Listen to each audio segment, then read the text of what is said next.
ఒక్కోసారి మనం వేసిన మేకప్స్ కొన్నిసార్లు డల్గా అనిపిస్తాయి, కొన్నిసార్లు బ్రైట్గా కనిపిస్తాయి. దానికి రీజన్ ఏంటంటే ఇప్పుడు చూపిస్తాను మీకు.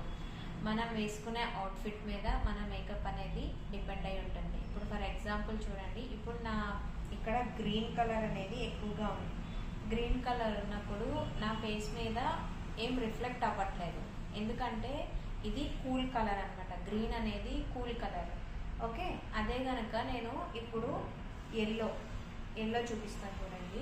ఎల్లో నా మీద పెట్టినప్పుడు నా ఫేస్ చూడండి. ఇప్పుడు ఏమవుతుందంటే ఈ షేడ్ అనేది నా ఫేస్ మీద రిఫ్లెక్ట్ అవుతుంది. ఇది వార్మ్ కలర్స్, ఇవి రిఫ్లెక్ట్ అవుతాయి. నేను చాలాసార్లు ఫేస్ చేసిన ప్రాబ్లం ఏంటంటే నేను నార్మల్గా ఫస్ట్ మేకప్ వేయడం, వాళ్ళ తర్వాత ఈ కలర్ శారీ డ్రేప్ చేయించుకున్నా, లేదంటే ఏదైనా అవుట్ఫిట్ వేసుకున్నప్పుడు మేకప్ అనేది వాళ్ళకి చాలా ఎక్కువగా కనిపించినట్లుగా అయ్యేది.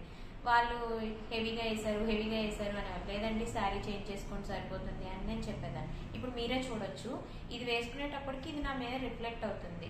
అలాగే ఇప్పుడు నేను నియాన్ కలర్ చూపిస్తాను చూడండి. ఇది నియాన్ కలర్స్ అంటారు. ఈ కలర్స్ వేసినప్పుడు ఒక రకంగా ఉంటుంది మేకప్. అసలు కొన్నిసార్లు బ్రైడ్స్ ఏం చేస్తారంటే వాళ్ళు ఇలాంటి కలర్స్ చూస్ చేసుకుంటారు. డీప్ స్కిన్ టోన్ ఉన్న వాళ్ళు ఇలాంటి కలర్స్ అసలు చూస్ చేసుకోకూడదు. డార్క్ స్కిన్ ఉన్న వాళ్ళకి ఏంటంటే మళ్ళీ వాళ్ళు ఇంకా డార్క్గా కనిపిస్తుంది ఇలాంటి కలర్స్ వేసుకోవడం వల్ల.